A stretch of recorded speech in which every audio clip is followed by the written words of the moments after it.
Artificial disc replacement for the lumbar spine. How much does that cost? Of course, if your insurance company is involved, one-level lumbar disc replacement is often covered by most insurance plans, but not all of them. Two-level lumbar disc replacement is FDA approved, but most insurances still call it experimental. So the cost, if you paid all out of pocket for a one-level lumbar, would be between $40,000 to $60,000. And we often do a one-level outpatient in the surgery center. You will walk out of there within 4 to 6 hours.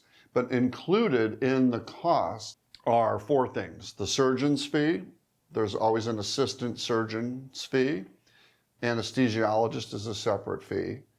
And then the facility fee. The facility is the surgery center or the hospital, and they will charge for the implant itself. A lumbar artificial disc is over $9,000 basically, each one.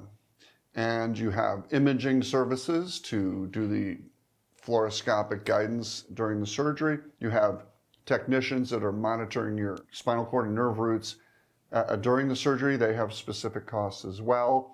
And you have several technicians in the room, a scrub technician, a circulating technician, another general technician, as well as sometimes anesthesia has a technician for lumbar. There's usually also a last surgeon involved, a vascular surgeon who does the approach, and that's another separate fee.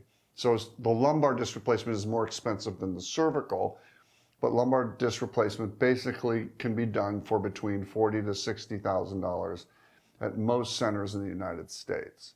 And like I said, we do them outpatient 1 or 2 level lumbar disc replacements, and you're out the same day. So it saves you actually some money in the end.